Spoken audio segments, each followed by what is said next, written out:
So intro, and try to tackle 3 chapters. So some historical context. I'm going to have quite a few slides as we give an intro to Esther here to set the scene. So historical context, I tried to decide where to start with. Of course, there's the promises of Genesis chapter 3. There's the promises to Abraham.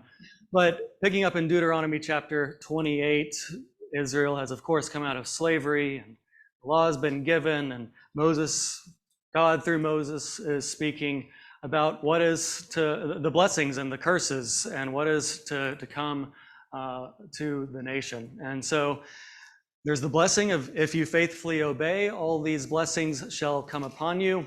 If you will not obey, all these curses shall come upon you. And those are detailed throughout this chapter. But foreshadowing of what is to come in that same chapter, the Lord will bring you to a nation that neither you nor your fathers have known. Speaking of the captivity that's to come, and it also goes on to talk about the remnant or the return home that will come as well. Skipping a good bit forward, but the great promise of 2 Samuel chapter 7 about the house of David. And your house, speaking to David, your house, your kingdom shall be made sure forever before me.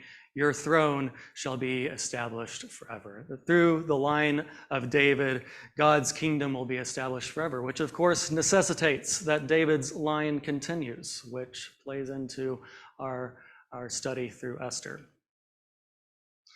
2 Chronicles chapter 36, at the end of the nation of Judah before their captivity, there's this statement. I cut off chunks of it here, but I'll read the full 2 verses. The Lord, the God of their fathers, sent persistently to them by his messengers because he had compassion on his people and on his dwelling place.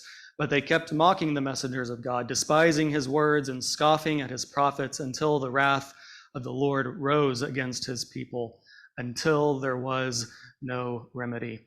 So the curse of Deuteronomy chapter 28 has come true, that they have not followed God, and the curses are coming upon them, and they are being taken to a nation that their fathers have not known.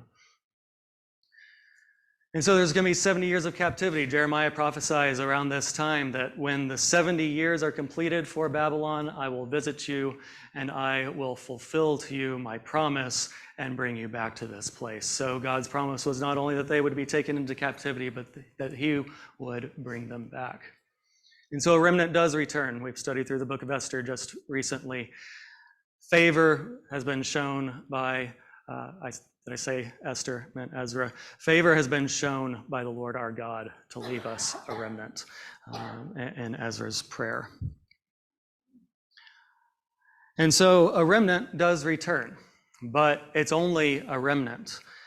Many Jews, most of the Jews, have remained in foreign lands. And the Jews that we are going to read about in Esther are those Jews who have not returned home. Some of the formatting didn't come out too great, but it's close. All right, so some timeline. I had to really learn about this as I studied for this. So where Esther falls in the period that we've been studying. So we had the captivity by Babylon, 70 years completed. Wow, I just realized the dates are completely off. Sorry. So this is 605 to 536. There's this first return under Zerubbabel in the book of Esther, the book of Ezra. The first 6 chapters of Ezra fall in this period. Meanwhile, Babylon in 539 is taken over by the Medo-Persians. Cyrus had been the king of the Medo-Persians starting in 550, but it's in 539 that they conquer Babylon, and he's now, like in Ezra chapter 1, it's introduced as the first year of Cyrus. Well, that's the first year that Cyrus was king over this full empire, including Babylon. So those first 6 chapters of Ezra take place here. Right at the end, that 6th chapter, there's of course the decree by Cyrus to return here, and then they return. They are building the temple, but they face opposition.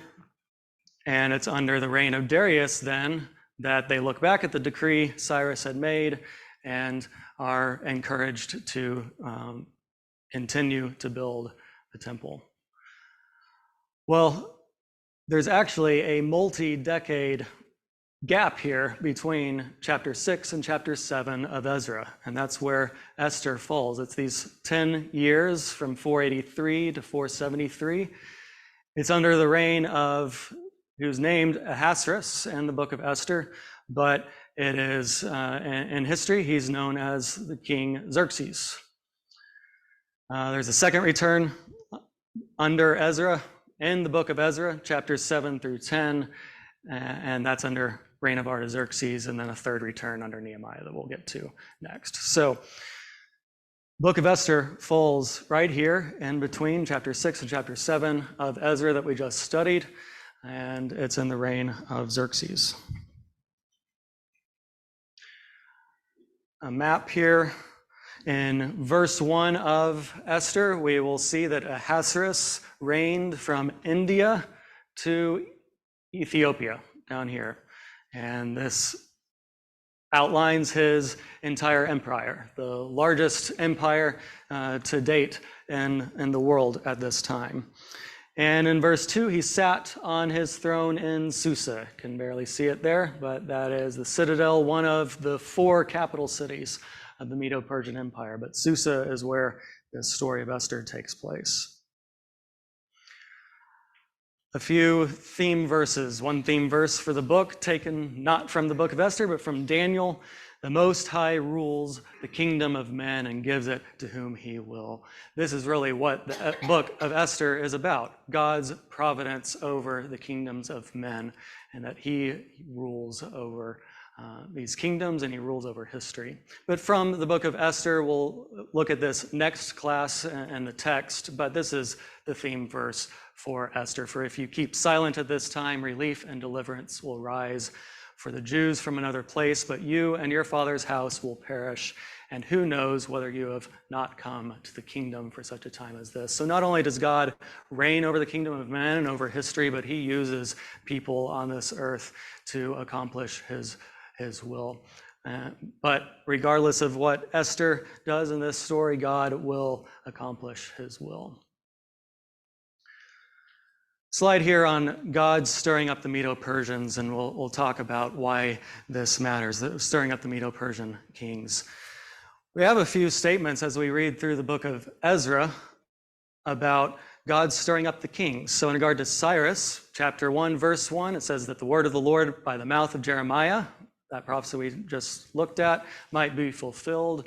The Lord stirred up the spirit of Cyrus, king of Persia.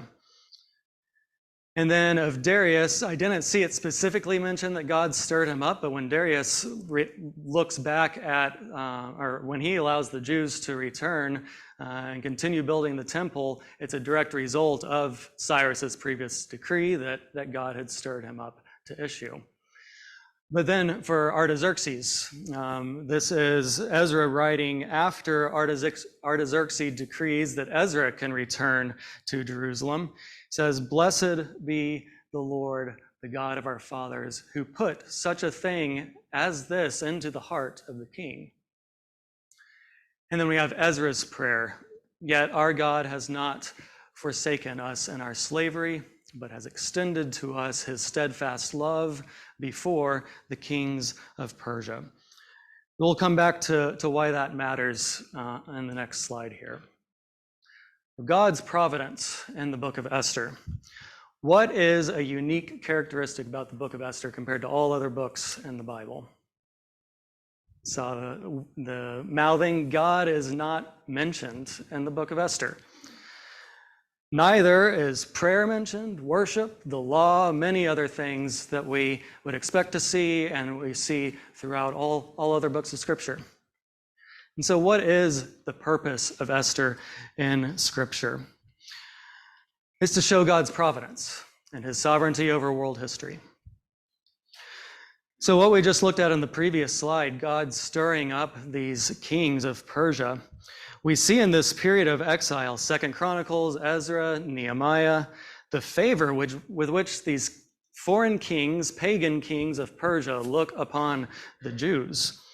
There's phrases that we looked at. The Lord stirred up the spirit of Cyrus. But what did that look like? How did God stir up the spirit of these kings? We are given very little information about that, specifics of how it was brought about. But what we do have is a story that took place in this same period of exile, and that's the story of Esther and of Mordecai. A story without mentioning God a single time puts on full display of God working through people to accomplish his will. Did he work in the same manner as this when he stirred up Cyrus and Darius and Artaxerxes? We're not told, but we do see how it unfolded for Xerxes or Ahasuerus through the story of Esther. And it's also a story for us to see how God works in the lives of people and in our lives. The fact that we don't see God coming down miraculously in this story to carry out his plan, like we certainly see in many other places in Scripture, it should make the book of Esther particularly impactful to us. Because that's how we see God acting in our lives and depend on God in our lives, his providence and our trust in his providence to oversee how things work in this world and in our lives. So some main characters throughout the whole book, but all four of these that I bring up will be brought to us in the first 3 chapters that we look at tonight. Of course, there is Esther. She is the orphaned Jewish girl raised by her cousin Mordecai after her parents died, both of her parents. She's chosen by the king to be part of his harem and then his wife as queen. Some character traits: she's charming, she's virtuous, she's courageous and resolute. Mordecai is a Jew as well. He is the one who raised his cousin Esther after her parents died. He seems to have served in the king's gate in some sort of official capacity, and we'll look at that. His character traits: he's principled, he's loyal, he's astute and shrewd.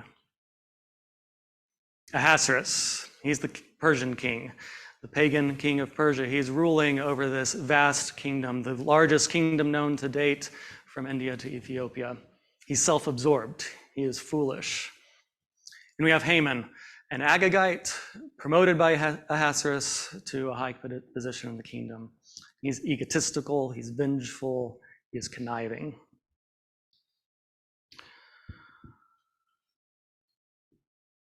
All right, an outline of these 3 chapters. We've got in chapter 1, the removal of Vashti. We didn't mention her in the key characters because she's only in the first chapter, but Vashti, of course, key character of chapter 1.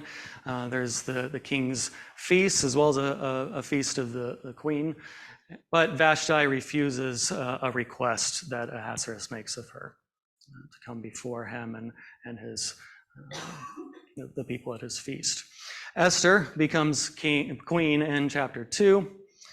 There's a search for Vashti's replacement. Esther is the one who is chosen.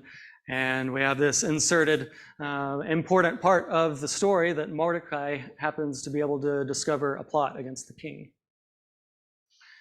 And then we have Haman's plot against the Jews. Mordecai, in similar ways to Vashti, he makes a refusal of the king's command. And there's a decree made to annihilate the Jews that Haman makes, or that he influences. All right, so let's jump into Esther chapter 1. I'm going to see how much we can read of the text tonight for time's sake. We'll see how that goes. Esther chapter 1, verses 1 through 9. Now in the days of Ahasuerus, the Ahasuerus who reigned from India to Ethiopia over 120 provinces, in those days when King Ahasuerus sat on his royal throne in Susa, the citadel, in the 3rd year of his reign, he gave a feast for all his officials and servants. The army of Persia and Media and the nobles and governors of the provinces were before him, while he showed the riches of his royal glory and the splendor and pomp of his greatness for many days, 180 days. And when these days were completed, the king gave for all the people present in Susa, the citadel, both great and small, a feast lasting for 7 days in the court of the garden of the king's palace. There were white cotton curtains and violet hangings fastened with cords of fine linen and purple to silver rods and marble pillars, and also couches of gold and silver on a mosaic pavement of porphyry, marble, mother of pearl, and precious stones. Drinks were served in golden vessels, vessels of different kinds, and the royal wine was lavished according to the bounty of the king, and drinking was according to this edict. There is no compulsion, for the king had given orders to all the staff of his palace to do as each man desired. Queen Vashti also gave a feast for the women in the palace that belonged to King Ahasuerus. A little bit of timeline here. So this is occurring in 483 BC. From historical records, we know this is falling around when Greece and Persia was going to battle against Greece. Ahasuerus or Xerxes' reign here about 483. Remember Daniel's prophecies? There would be 4 world empires before God would set up his kingdom that would never be destroyed. Those 4 earthly kingdoms would be the Babylonians, who have now passed away, the Persians, who are now holding power, and then it will be the Greeks next, and then the Romans. But it's about 150 years until the Persians will be taken over by the Greeks. But from historical records, it's known that around this time, Xerxes invaded the city of Athens and conquered it, but then shortly after was defeated in 2 battles of Thermopylae and Salamis. And based on that, many commentators on Esther expect that this feast that Xerxes was holding in 483 prior to those battles was to garner support from his army and from his nobles to go out to these battles. I'm going to have a lot of questions. Most of the slides will be questions. We'll see for time's sake how much we can go through all of those. But first question, please jump in. A lot of these are textual questions. So what seems to be Ahasuerus' intention for this feast? Showing off, yeah. But it's the exact same thing from both sides of the room. Perfect. To show off his greatness, likely to gain respect of the nobles and the army before going into battle. David often mentions to pay attention to literary markers. And so your literary marker here is show or showed in verse 4. It's going to be important in this chapter again. He is showing off everything that he has. So him showing off his wealth, who does this remind you of? Another king in Scripture? Anyone come to mind? Hezekiah, who's on my mind. Yeah. So although mostly, of course, a very good king of Israel, he has this episode that's told about in Isaiah 39, where he shows off his wealth and his greatness to the Babylonians. And in Isaiah 39, it says, there is nothing that he did not show them. And Isaiah tells Hezekiah that all that he and his fathers had stored up to this day would be carried off by Babylon. And nothing would be left to him. And so, although there's definitely differences in these 2 accounts of Ahasuerus and Hezekiah, there's certainly a common theme of showing off your wealth and power it ultimately comes to an end, and it's going to be left to someone else. All right, so there's this feast of 180 days before his army and the nobles, but then there's a second feast of 7 days. What was unique about that feast? Sorry? For women? The final feast, Queen Vashti's feast, but the king's second feast, I guess women were probably included. Who was included in this? Everyone, right? So everyone was welcomed. And there's overflowing of things and of drink. There's no compulsion, but everyone is encouraged to drink as much as you want. And this goes on for 7 days. And meanwhile, Queen Vashti is also holding a feast for the women. All right. Remainder of chapter 1, or let's see. remainder of chapter 1.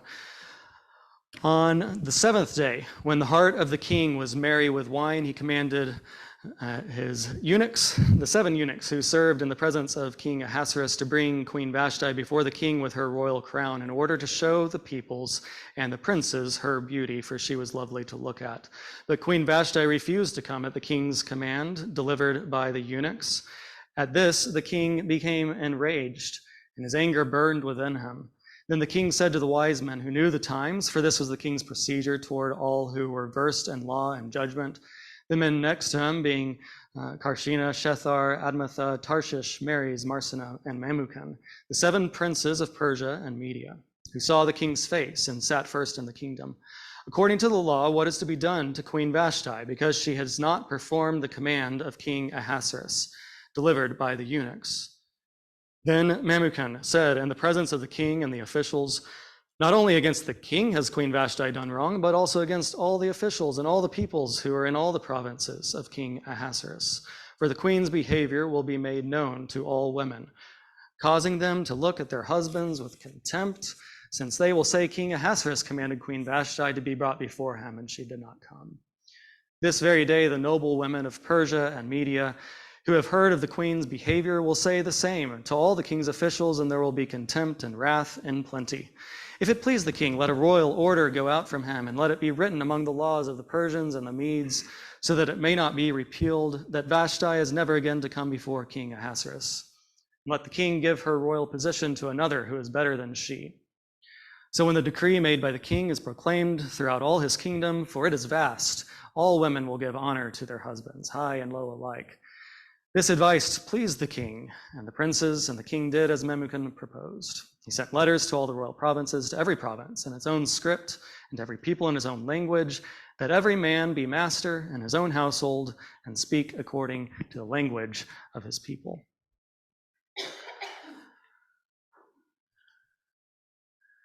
So why did Ahasuerus command Vashti to be brought before him? Show her off, our second literary marker of show. He wanted to show his things in the first section. He wanted to show her in this section. What purpose did this serve for him? Or did he think it would serve for him at least?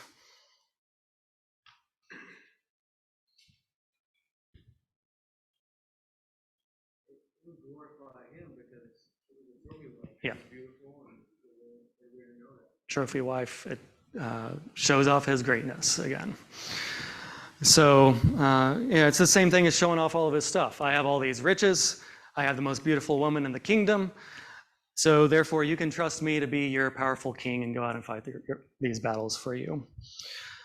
He's just finished showing his stuff off for 6 months, those 180 days, and he has this one final asset to show off.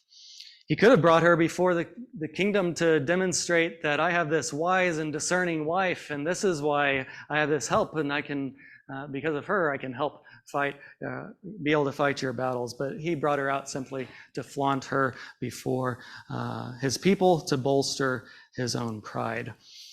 You know, was this type of situation common in that day and age? I would think so to some extent. What exactly caused Vashti to refuse here? You know, we can suspect that she's probably being asked to come out virtually or completely unclothed. We really are not told any specifics about her reason, but we can assume that she was likely aware of the consequences of this. It's not like she just flippantly decided not to come out and disobey the king's command. She knew what was going to happen, and she should certainly be commended for that, for her very courageous decision in the context that she was living in. So Vashti refuses to come out. What does Ahasuerus specifically ask the wise men?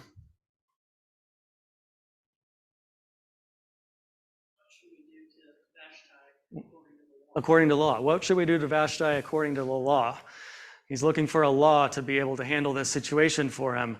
And what answer did the wise men give? One of the wise men, Memucan.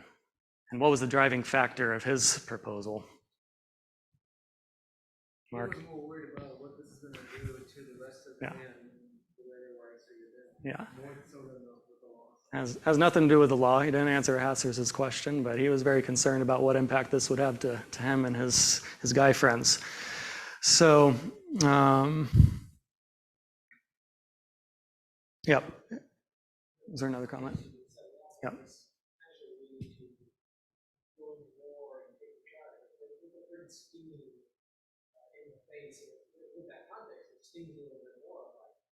Whole feast and everything to go to war, and then you can't even control his own life, the situation, Yeah. and that's an embarrassing Exactly. He's been trying to demonstrate that he can control everything, yet the one thing he can't control is his wife. He can control all his things and all that, but he has no control over his house. All right, and so chapter 1 as a whole, looking at the theme of Esther and where this fits in, it reveals how the door was opened to Esther, even being in the position to save God's people. Bad things happening here, broken situations, but what this is doing is putting Esther in a position to save God's people. As God will be working through this broken situation. So a few life applications.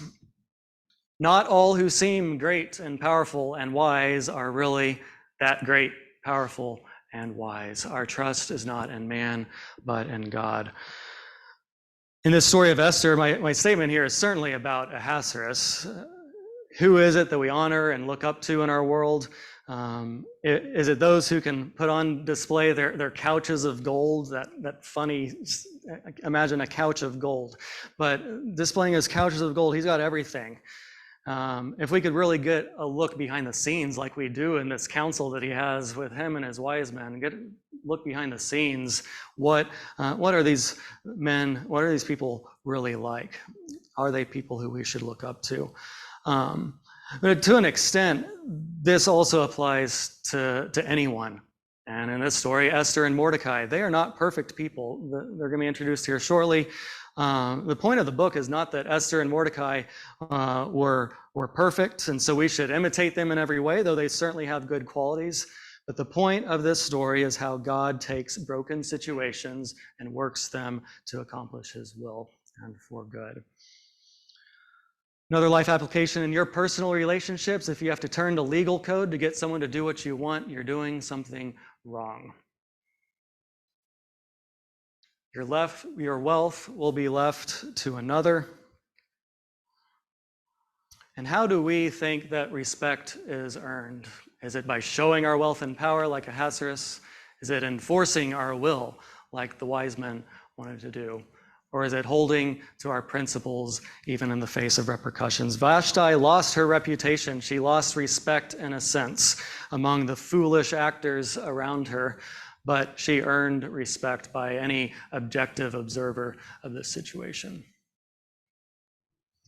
Yes, Bobby. I'll say another one is the fact that he made this decision and this law while he was drunk.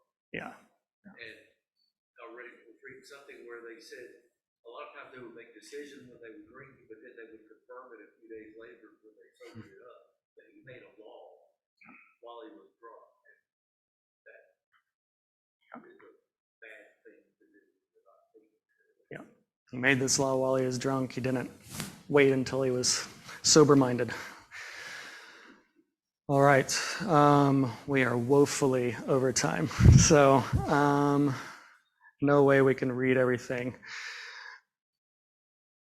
I think we know the story pretty well. Some of the details, if we haven't read it real recently, may be hard to recall, but we'll scan through this. So chapter 2 likely picks up about 4 years later, 3-4 years later, but most believe that this is after those battles had occurred, and Ahasuerus has lost to the Greeks. So let's read first few verses. After these things, when the anger of King Ahasuerus had abated, he remembered Vashti and what she had done and what had been decreed against her. And so he asked for his men to go out to all the kingdom and bring young virgin women to him as options for queen. What word would you use to describe Ahasuerus' feelings about what had been done to Vashti, now presumably 4 years later and after the loss in the battle? Regret, yeah.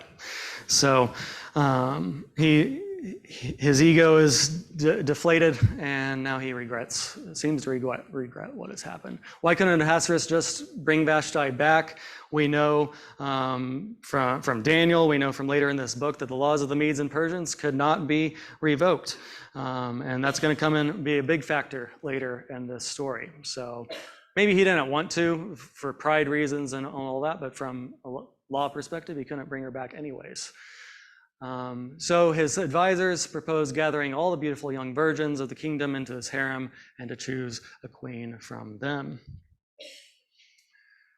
What is the underlying motivation here for both Ahasuerus and his advisors? And what I mean there is obviously he's trying to get a wife, a new queen, but like what's the underlying motivation from a psyche standpoint?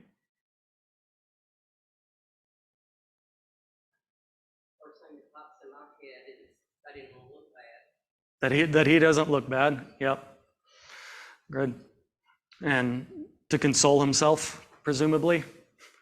So again, ego deflated by loss in battle, doesn't have a wife who he had kicked out, and he's trying to console himself. That seems to be the reason for going out and bringing all these virgins from across the kingdom to himself. And so among the chosen young women is an orphan girl, the Jewish name Hadassah, who would become known by her Persian name, Esther. This is a girl who was born in exile. Both of her parents had already died at a young age, and now she is being summoned to the king's harem. So who did Esther, trying to think of how to navigate through this. Who does Esther win the favor of? Do you know off the top of your head? Haggai, who is the king's eunuch in charge of the virgin women who had been brought. So that's one. Good.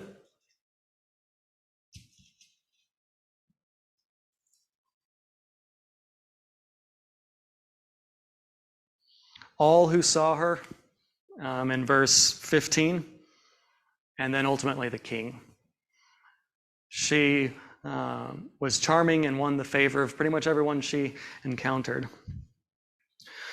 I meant to pause here, which don't have time for, but it's important. So, before we read or talk about this section, just some comments about this chapter and really the whole story of Esther and some views that are sometimes taken on it. I'm afraid this is sometimes looked at as a Disney princess-like story. Oh, what a wonderful love story. What an amazing rags to riches story that Esther came from nothing and was chosen by the king. He called her by name. He loved her. I can say confidently that that is not the purpose of the story being recorded for us. It's also very highly unlikely the way that Esther experienced this situation.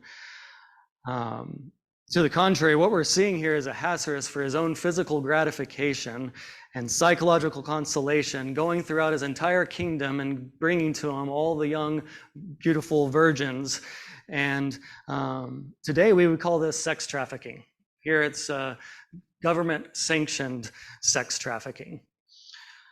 So what is happening here should not be glamorized, of course. At the same time, we should not lose sight of the despicable nature of this account as to the reason why it's being recorded in Scripture, right? What Ahasuerus is doing here is the historical count. That's what happened. That's what he chose to do. It's the reality of the broken and disgusting situation that he created. But the overarching theme of this book is that no matter what is happening, God is taking the broken situation of this world and he's weaving together a plan for the salvation of his people. And so with that, if we read through it, we would see that disgusting nature of what is happening here. There's, before we get to that, there's the relationship of Mordecai and Esther, right? How would you describe their relationship and behavior and attitudes towards each other versus,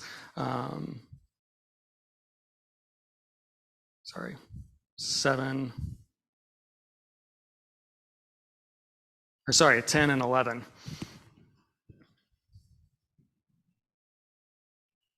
There's a close relationship there. She believed and trusted in a lot of things, tested and practiced. Yeah, so he's taken her just like his own child. She loves him and respects him and honors him, and he loves and has a parental love and care toward her that is vital to this story. How would you describe the beautification process of for these young women? In a word, maybe. What's that?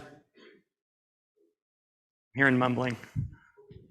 Over the top, intensive. Yeah, absolutely. 12 months of beautification period of all spices and ointments and all that. So before Esther goes into the king, it tells the process that happens here. The women are all, the virgins are all in the harem. They go into the king for a night, and then they come out into a second harem. Why is there a second harem?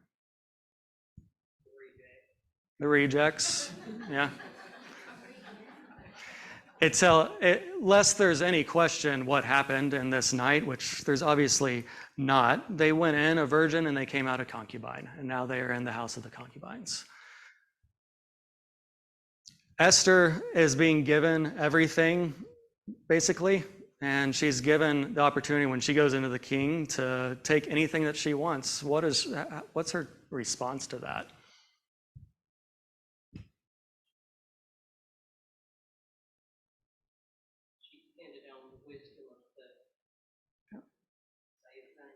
Haggai. Yeah, she depended on the wisdom of those she trusted. She could take anything she wanted.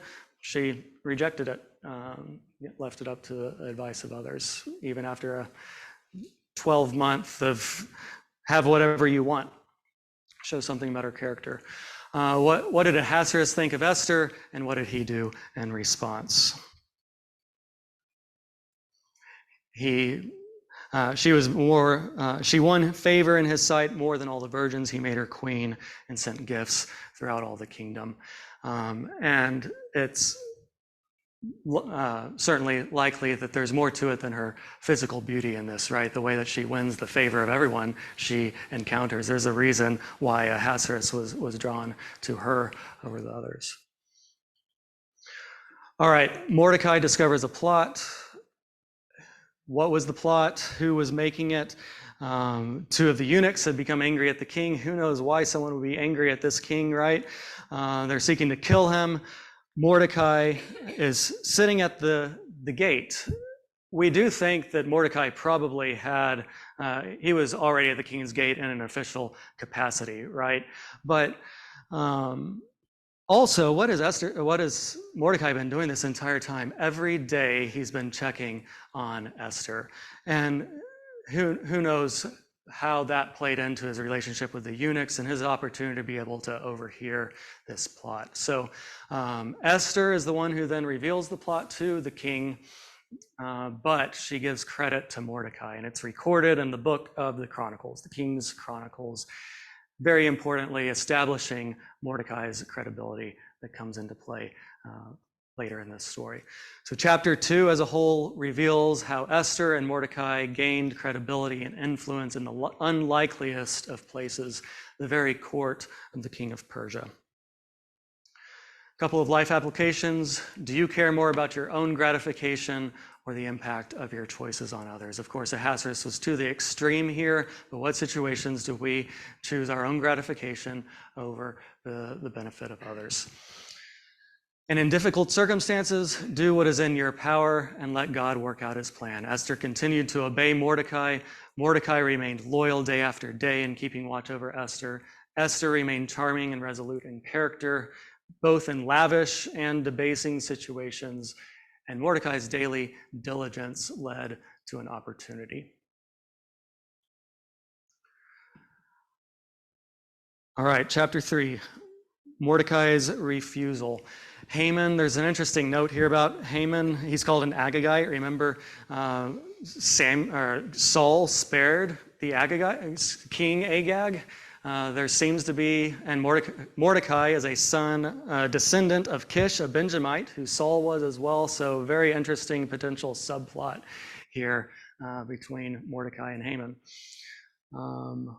So what did Mordecai refuse to do here, and against whose order?